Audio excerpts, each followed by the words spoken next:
去庙里拜拜时，看着威严的神像，你有没有想过，同样是肉体凡胎，为什么有的人死后就化为黄土，有的人却能坐上神坛，世代享受香火？其实啊，老天爷的法庭是最公平的。所谓神仙本是凡人做，那些能封神，死后还能继续保佑子孙和一方水土的人，生前绝对没有什么呼风唤雨的法术，他们跟我们一样，也要经历生老病死、柴米油盐、人情冷暖。但是他们之所以能脱胎换骨，是因为他们在活着的时候就已经拿到了通往神界的3张通行证。今天我们不讲那些玄之又玄的迷信故事，我们就把这层窗户纸捅破，看看凡人死后，灵魂想要跨越生死，成为受人供奉的神明，这背后到底藏着什么样的天道规律？只要看懂了这些，即使我们只是平凡的老百姓，也能在满地泥泞的生活中，为你和你的家族积攒真正的神仙资本。但这3张通行证，一关比一关严苛。我们先来看看这成神的第一道门槛，也就是老天爷的资格审查，到底看的是什么？这第一道门槛就是底线与修为。生前不造恶业，遇事能修大忍。宇宙间有一个绝对公平的生命法庭，当一个人两眼一闭，双脚一伸，灵魂来到这个法庭时，第一件要查的，不是你这辈子赚了几栋房子，也不是你生了几个儿子，而是你的底线。你有没有造过重大的恶业？什么叫重大恶业？不是说你脾气大，偶尔跟邻居吵个架就算，而是你心里有没有藏着恶毒的念头？你有没有为了自己的利益去践踏、去伤害、去算计过别人？在生命的法庭上，只要查出这个人生前是个心怀恶念的大恶人，对不起，没有任何商量的余地，直接打入地府深渊，接受刑罚。别说成为受人供奉的正神了，就连拿号码牌候补的资格都没有。这就是天道最严厉的底线。但是各位朋友，你想想，这世上不作恶的普通好人多了去了，难道每个不作恶的人死后都能封神吗？不作恶只是保证你不下地狱，而要想向上走，脱胎换骨，成为神明，凡人还得具备一种极其罕见的修为。在佛家，这叫修大忍。什么叫大忍？这绝对不是教你当个懦夫，任人欺负。真正的忍辱，是当别人把最脏的水泼到你身上，把最难听的话砸在你脸上时，你的心里居然还能干干净净，生不出一丝一毫的怨恨。这世上最难吃的东西，不是苦瓜，而是委屈。凡人要想成神，就得咽得下普通人绝对咽不下的委屈。为了让大家听得更明白，我给各位讲一个民间流传的真实故事。在早年台北的一个老庄头里，有位孤寡老人，大家都叫他阿水伯。他平时靠帮村里人修农具、打零工为生。他脾气极好，见谁都笑眯眯的，虽然穷，但只要谁家有困难，他总是不遗余力的帮忙。一年村里遭逢百年旱灾，村长急如热锅上的蚂蚁，好不容易募到一笔救命钱，锁在木柜里，准备买粮分给全村。可第二天一早，钱竟不翼而飞，全村炸开了锅，大家找红了眼，最后竟在阿水伯床底搜出了装钱的布包，但里面的钱已少了一大半。平时装大善人，背地里连救命钱都偷。暴躁的年轻人一脚把阿水伯踹倒，乡亲们的愤怒如烈火燃烧，吐口水砸石头，喊着打死老贼。村长气得发抖。阿水剩下的钱拿去哪了？说实话，你猜阿水伯当时怎么反应？他满脸泥血，却没有大声辩解，只是慢慢爬起，低着头平静地说：村长，是我糊涂起了贪念，剩下的钱昨晚赌输了，我对不起大家。村民听完更是气疯了。从此阿水伯成了全村罪人，没人愿理他，小孩都朝他扔石头，他只能挖野菜充饥，像过街老鼠般苟延残喘。你说这委屈多大？换做我们，早就气得跳脚去报警澄清了吧。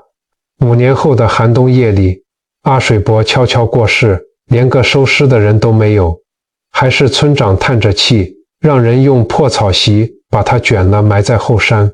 结果就在头七那天，村里突然来了个衣锦还乡的年轻商人，一进村就跪在村长家门口嚎啕大哭。原来当年偷钱的根本不是阿水伯，这年轻人当时母亲重病，急疯了去偷救命钱，逃跑时撞见起夜的阿水伯。阿水伯深知若事情败露，年轻人必被打死，他那生病的老母也活不成。于是他做出惊人决定，让年轻人拿走买药钱，赶紧逃下山去出外打拼，自己把剩下的钱藏在床底，硬生生替他背下了所有的黑锅。年轻人跪在阿水伯坟前，哭得撕心裂肺。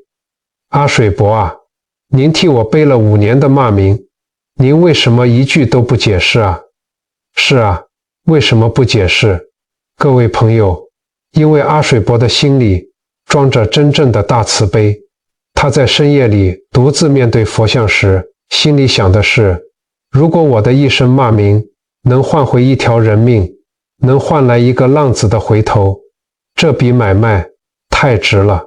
那些村民朝他吐的口水，扔的石头，在常人看来是屈辱，但在阿水伯眼里，那都是替自己洗清业障的肥皂水。蚌壳要忍受沙子割肉的剧痛，才能孕育出耀眼的珍珠。凡人要咽下世间最苦的委屈，才能撑大自己的格局。这就是成神的第一个条件。面对泼天的委屈，心不生恶念，修得大忍辱。然而，咽得下人间的委屈，只算过了第一关。当灵魂离开肉体后，来到地府，马上要面临的是一场极其严格的业绩考核。这也是我们普通人最关心的问题。我们平时默默做的好事，老天爷到底有没有记在账上？这就引出了我们今天要揭开的第2个千古之谜，也是成神的第2个条件。造福一方积阴德。通过地府天庭的灵魂考核，很多人心里都有个误区，以为人死如灯灭，两手空空的去见阎罗王，到了地府全凭运气。错了，大错特错。生命的法庭讲究的是能量守恒，看的是你生前积累的资本。这个资本不是你银行存折里的数字，也不是你生前开的进口车，而是你这辈子到底为别人做了多少实实在在的功德。你生前的每一件善行，都是在往自己死后的天道账户里存钱。但这里头有一个极大的学问。佛家常说，善有2种，一种叫阳善，一种叫阴德。什么叫阳善？你捐了一笔钱，报纸上登了你的名字，乡亲们送了你一块大匾额，走到哪大家都对你竖起大拇指，夸你是个大善人，这叫阳善。阳善好不好？当然好。但是你享受了别人的赞美，得到了好名声，这笔功德的能量在你活着的时候就已经报销完毕了，账平了，死后自然带不走。那什么是阴德呢？阴德就是你做了天大的好事，却没有半个人知道，甚至别人还把你当成傻子，当成吝啬鬼，你也毫不辩解，心甘情愿，因为没有在人世间得到任何回报。这笔巨大的善业能量无处可去，就会全数转化为灵魂的资本，死后直接存入地府的功德库。凡人想要通过天庭的考核，成为护佑一方的正神，靠的全是这笔丰厚的阴德。为了让大家听得透彻，我们来讲一个发生在沿海老渔村里的真实传奇。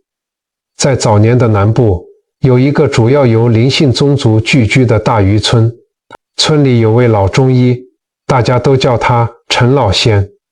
陈老仙医术高明，但在乡亲们眼里却只有极度吝啬可以形容。他平时穿的长袍破了又补，脚下的布鞋底磨平了也舍不得换。开诊所虽赚了不少钱，却从不见他吃过一顿好肉。最让村民不解的是，村外有一条水流湍急的黑水河，村民每天挑渔货去城里卖，都要涉水。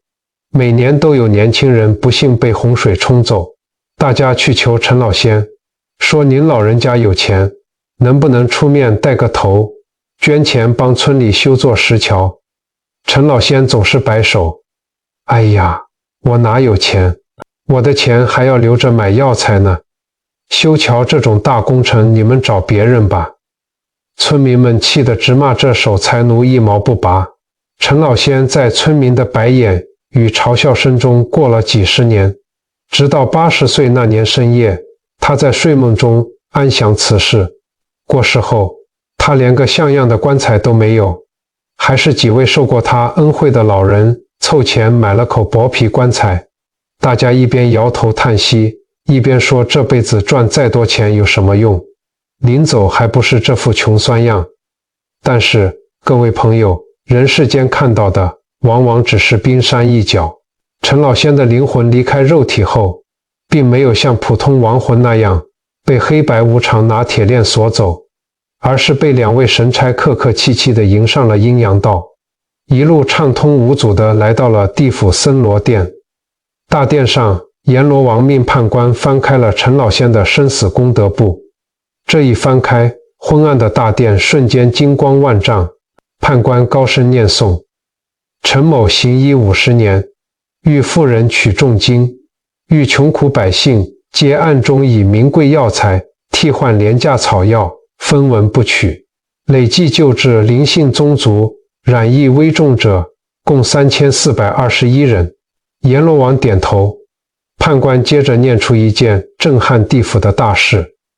30年前，陈某散尽毕生积蓄，暗中变卖祖产，修建了黑水河上的平安大石桥。为防村民感恩，他严令宣称是无名客商所捐。此桥建成30年来，活人无数，福泽子孙。陈某不求名利，受尽世人嘲讽讥笑而毫无怨言，其阴德之深厚已达化境。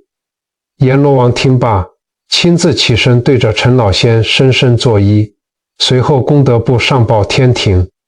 天庭考核极其严格，生前造福哪方水土，就会被分发到该区域。陈老仙对这片渔村做出了巨大贡献，积累了庞大阴德。玉皇大帝大笔一挥，降下法旨，考核以最高等地通过，特封陈某为林家村所在地的代天巡狩，赐予神格，永镇乡里，继续保佑这一方水土的平安。这就是从凡人到正神的完整考核过程。你的善行就是你的底气，你的阴德就是你在天庭立足的本钱。我们把视角拉回到人间，陈老仙出殡的那天，突然从城里赶来了一位白发苍苍的老石匠。老石匠扑在陈老仙的薄皮棺材上，哭得泣不成声。他从怀里掏出一本泛黄的账册，举过头顶，对着全村人喊道：乡亲们啊，你们糊涂啊！30年前帮你们修那座平安桥的无名客商，根本不是别人，就是你们天天骂的陈大夫啊！他为了给你们修桥，为了偷偷给你们买好药，连一双新鞋都舍不得买。他是个活菩萨啊！这话一出，全村人如遭雷击。那些曾经骂过他、嘲笑过他的村民，全都在泥地里跪了下来，哭声震天。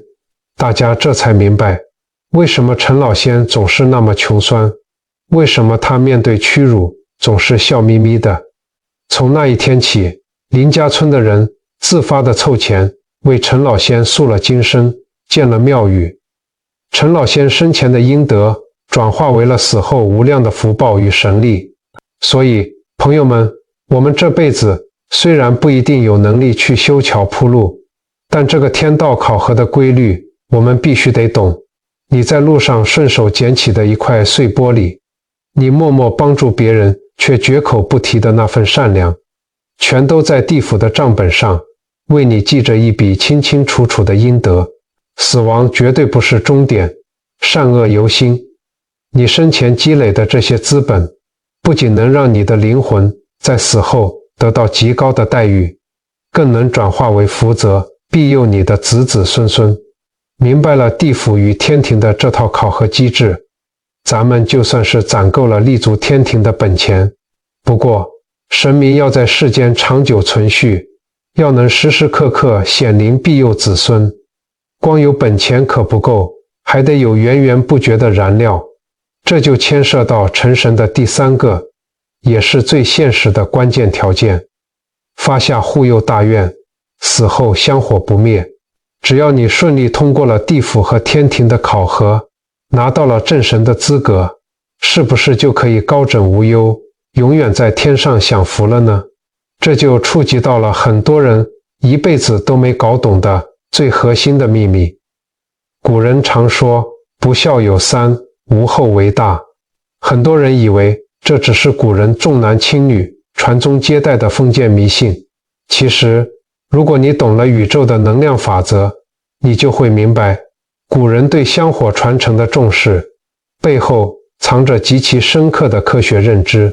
神明，或者说我们祖宗的灵魂，要在另一个维度长久地存续下去，甚至要时时刻刻显灵来保佑子孙，是需要燃料的。就像一辆再顶级的跑车，没有汽油它也跑不动。这燃料从哪里来？就来自活着的人每天点燃的那一炷香，以及磕头祭拜时发出的那股强大的感恩念力。这就是死后能封神的第三个条件，你必须有源源不绝的香火供奉。这香火就是正神灵魂存续、维护自己地盘的能量来源。但是问题来了，除了你的亲生子孙，凭什么那些非亲非故的老百姓要世世代代逢年过节的给你烧香磕头？这就要回到佛家最震撼人心的一个词，叫做发大愿。凡人死后能被万人供奉，是因为他们在活着的最后一刻，甚至是灵魂离开肉体的那一瞬间，自愿放弃去极乐世界享福的机会，发下生生世世护佑这方水土的重视。我们来听听300多年前发生在我们这块土地上的一个真实传奇。在清朝年间，沿海一带瘟疫肆虐，加上常常有海盗上岸烧杀抢掠，老百姓苦不堪言。当时有一位姓李的地方官，也就是我们后来常说的李府千岁。李大人爱民如子，瘟疫爆发时，有钱的官老爷全带着家眷跑了，只有他把衙门的大门敞开，把自己的俸禄全拿出来买药材，亲自带着衙役在街头施药收尸。后来海盗听说城里闹瘟疫，手背空虚，便大举进犯。李大人已经感染了重病，连站都站不稳了，但他硬是让人把他绑在战马上，带着城里仅剩的几百个壮丁，死死守在城门口，寸步不让，最终把海盗给打退了。可李大人自己也因为重病加上力竭，倒在了血泊中。传说在李大人临终的那一刻，他半昏半醒之间，看见天庭放下了金色的阶梯，有仙女来接引他，告诉他，李某，你生前积累了无量阴德，考核已过，玉皇大帝请你上天庭位列仙班，从此享受清净极乐。各位朋友，能上天去享清福，再也不用管人间这些烂摊子，换作是我们早就乐开了花，赶紧顺着阶梯爬上去了吧。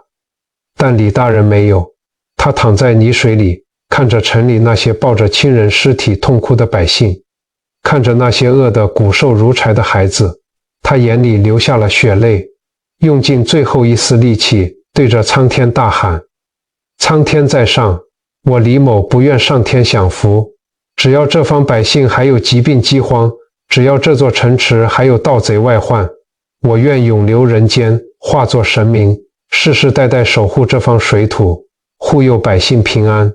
这句话一出，天地变色，狂风大作。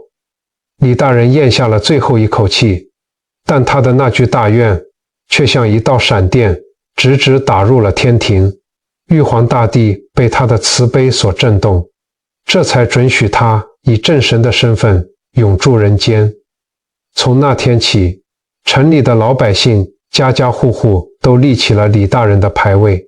300多年过去了，朝代换了，城市变了，但那座李府千岁的庙里香火从来没有断过。你以为老百姓在庙里点燃的那一炷香，只是烧给木头神像看的吗？不是的。当一位满头白发的阿嬷跪在神像前，双手合十，虔诚地念叨着祈求千岁爷保佑阮孙子在外地工作平安顺利，随着那一缕青烟袅袅上升，阿嬷心里的感恩与祈求穿透了生与死的界限，精准地传递到了另一个维度。这股念力化作了最强大的能量，注入了李府千岁的灵魂里。神明因为吸收了这股香火能量，便有了法力，转过头来在冥冥之中替这位阿嬷的孙子挡下了一场车祸，化解了一次危机。这就是宇宙间最完美的善意循环。你的生前大愿换来了百姓的香火，百姓的香火又给了你继续保佑他们的神力。这绝对不是迷信，而是灵魂存续的科学。各位朋友，成神的3个条件，咱们算是彻底梳理清楚了。听到这里，也许有人会一拍大腿说：哎呀，积阴德，发大愿，这还不简单？我明天就去庙里捐个100万，再请人塑一尊纯金的大佛，我这功德总该够我死后封神了吧？如果你心里闪过这个念头，这正引出了我们今天要聊聊的修行路上的盲点。世人常常有个极大的误解，以为供奉多，捐钱多，给神明烧的香越粗，自己就能封神，就能买到通往天庭的门票。这其实是把人间的贪婪投射到了神明的身上。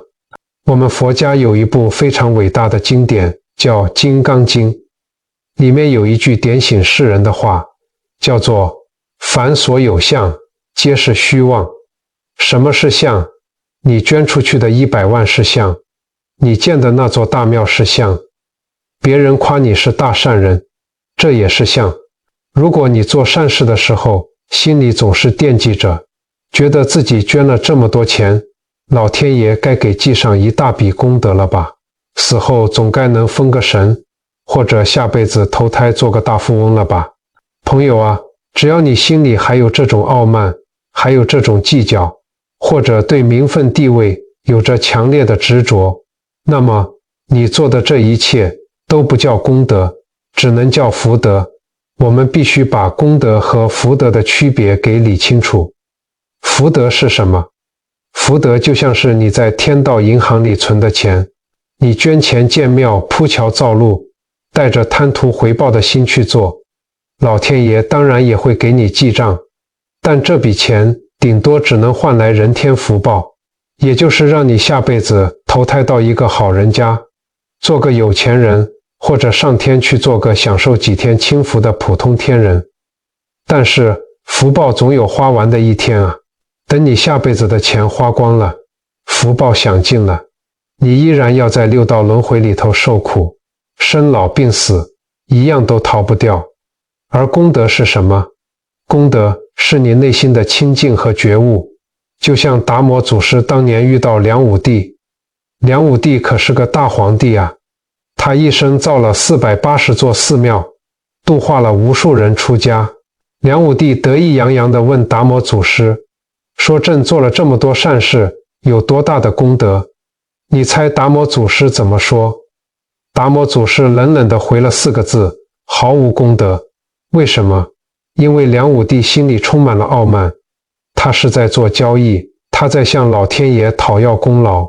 真正的功德是你顺手帮了别人，转头自己就忘了，是你倾家荡产救了人，心里却觉得这只是理所当然的本分，没有半点骄傲，不执着于自己做了多少好事，这才能够超越轮回，这才是成神成佛的真资本。所以千万别以为花钱就能买神位，放下内心的傲慢与计较，干干净净地去行善，这才是避开误区的不二法门。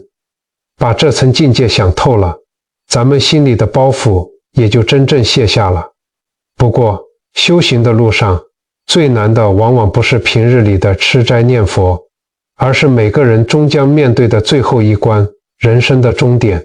这就来到了今天最核心也最能保命的临终实际修持，教你如何守住手里的免死金牌。很多朋友跟我说，自己年纪大了，不怕老，不怕病，唯独怕死。怕什么呢？怕闭上眼睛的那一刻，不知道自己会去哪里，怕死后灵魂出窍，看到各种恐怖的幻境。你的这些恐惧其实非常真实。在佛学里，人断了气之后，灵魂离开肉体，准备去往下个阶段的这49天里，我们称之为中阴身。在这个阶段，你生前所有的业力，你这辈子甚至上辈子得罪过的那些冤亲债主，全都会跑出来找你算账。这时候，老天爷就像是给你放了一场无比逼真的立体电影。你可能会看到狂风暴雨，电闪雷鸣，看到各种可怕的妖魔鬼怪来追杀你。更可怕的是，有些冤亲债主会化作成你最疼爱的孙子，最想念的已故父母的模样，哭着喊着让你过去抱抱他们。如果你在那个时候心里一害怕，跟着魔鬼跑了，或者心里一贪恋，跟着幻化出来的亲人走了，那你这辈子修来的所有阴德，积攒的所有资本，瞬间就会清零，你就会被这股业力直接拖入无尽的轮回深渊，再也无法封神，更无法去往极乐世界。那我们普通人到了那个六神无主、无比恐怖的时刻，到底该怎么办？怎么才能定住心神，不被幻境牵着鼻子走呢？答案就3个字：信、愿、行。这就是老天爷赐给我们的免死金牌。什么是信愿行？在你平时活着的时候，不管你是在切菜、散步还是搭捷运等公车，你都要在心里默默地练习一个最简单却又最强大的法门，那就是念佛号。比如我们最熟悉的南无阿弥陀佛。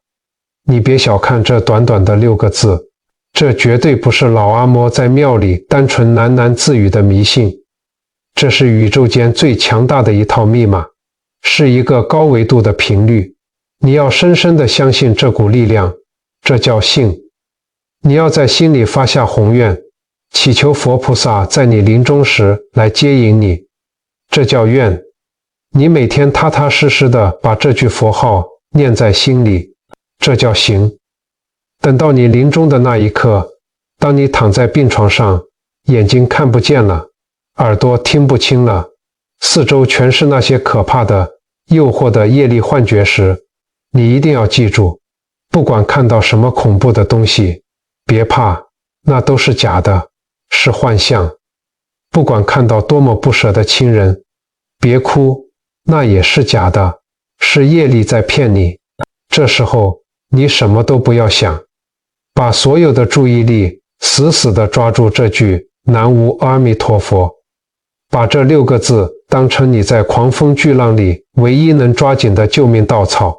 当你在心里拼命念诵这句佛号的时候，你的灵魂频率就会瞬间和宇宙中最高级的正向能量产生共振，这句佛号就像是一道划破黑暗的金光，能瞬间斩断所有的冤亲债主，劈开所有的恐怖幻境。只要你的心定在了这句佛号上，佛菩萨的接引之光就会降临。到那个时候，你拿着生前不作恶、积阴德、发大愿积累下来的丰厚资本，加上这块不受幻境迷惑的免死金牌，你不仅能封神，你甚至能直接超脱生死，去往那个没有痛苦，只有清净欢喜的极乐世界。所以，朋友们，死亡一点都不绝对可怕。从今天起，把这句佛号放在心里，这就是你留给自己最强大的护身符。听到这里，也许有些老朋友会在心里犯嘀咕，觉得自己操劳了一辈子，也就是个普普通通的老百姓，没做过什么惊天动地的大事，这辈子是不是就这么平平淡淡的过去了？和封神根本沾不上边。如果你这么想，这就引出了我们修行路上一个最直指人心的真相：平凡人的微光一样能封神。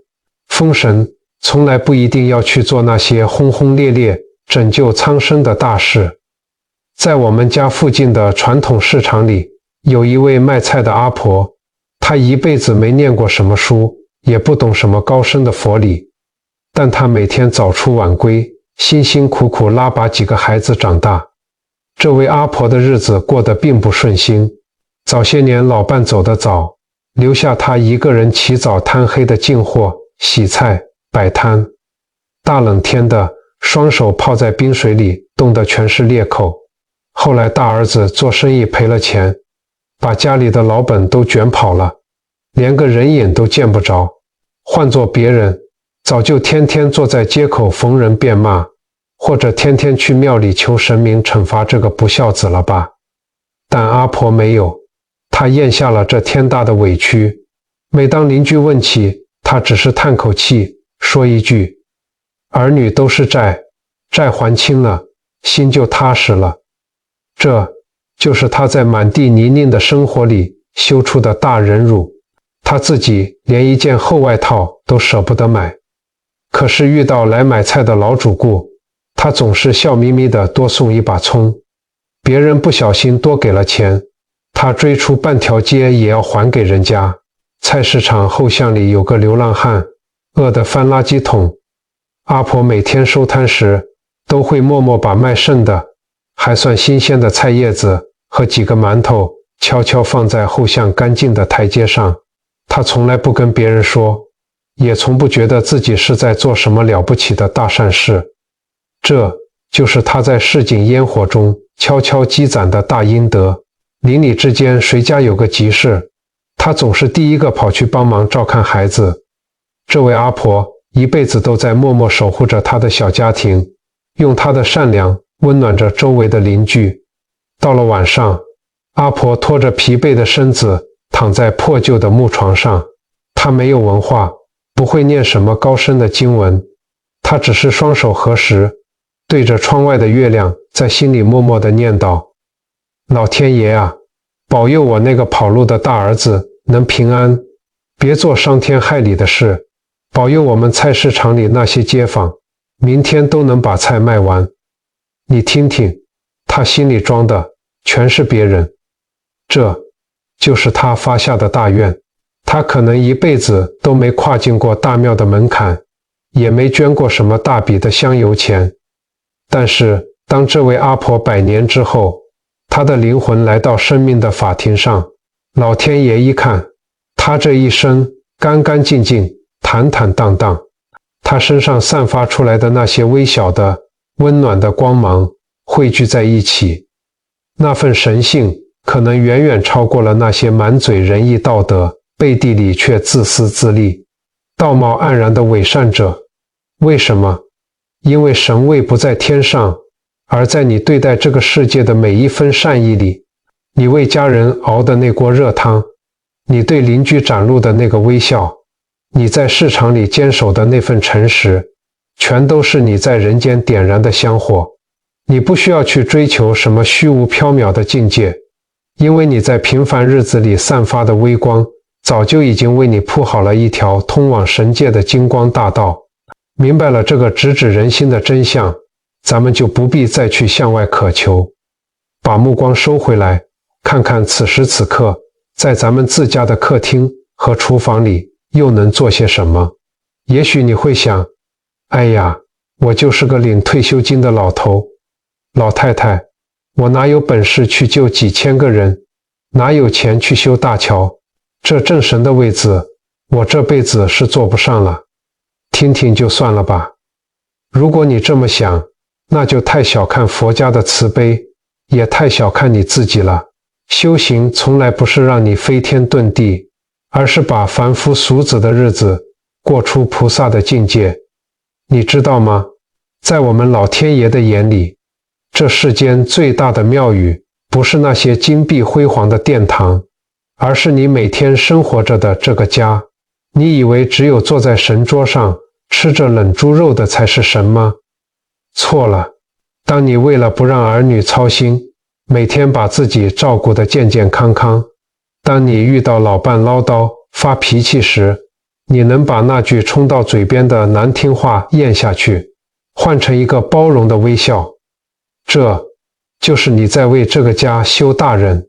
当你去菜市场买菜，看到卖菜的老阿婆辛苦，你不去计较那1块2块的零头，顺手把别人乱丢的纸屑捡起来丢进垃圾桶，而且不跟任何人炫耀，这就是你在为这个家积阴德。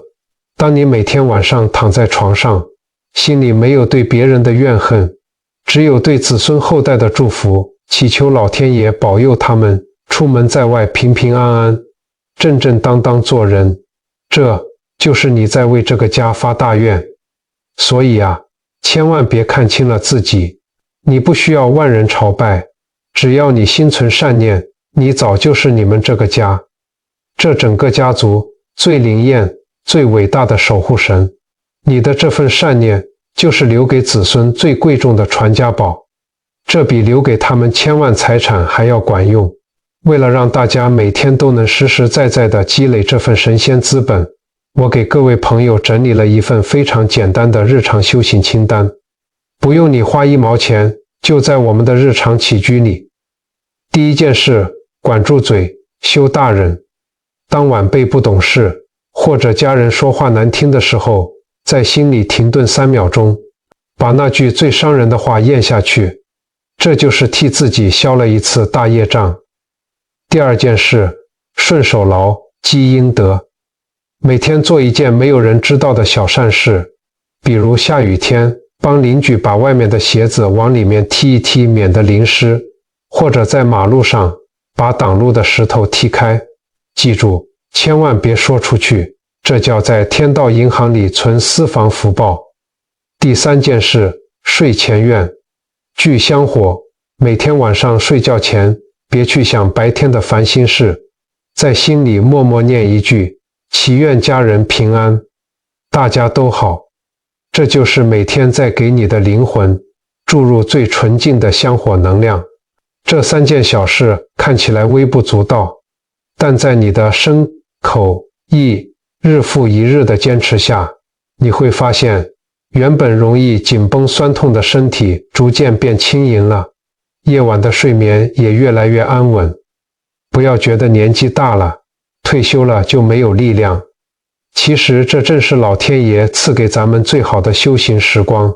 通过这些不花1毛钱的日常修炼，你不仅是在为自己的人生下半场铺设一条平坦的大道，更是在无形之中为整个家族撑起了一把消灾挡祸的保护伞。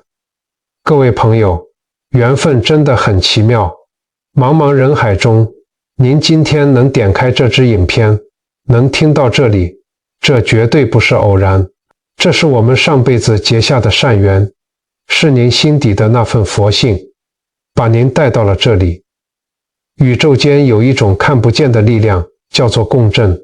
当我们几千人、几万人都在同一个时间、同一个地方发出善念的时候，这个正向的磁场大的可以改变命运。今天我们就在这支影片的下方建一个线上祈福的道场。如果您认同这份善念，如果您也想为自己、为家人积累一份深厚的福报与香火，请您现在就滑到下方的留言区，留下愿意善心护佑家人这8个字，或者您也可以把您对孩子、对老伴、对父母的祝福真真切切地写下来。您留在评论区的每一次敲击，每一句善言，都不是普普通通的字，而是您向宇宙发出的一次大愿，是您为这个家点燃的一炷馨香。老天爷的功德簿上一定会为您记下这笔福报。来吧，朋友们，别犹豫，在评论区留下您的善意，让我们的善念汇聚成海，互相护佑。这期影片就到这里。最后，如果您觉得今天这番话让您心里踏实，有所收获，恳请您动动手指，按赞、订阅并分享。您的每一次关注都是对这份善念传递的巨大支持，也能让您在未来第一时间收到更多温润实用的传统智慧。我们下期不见不散。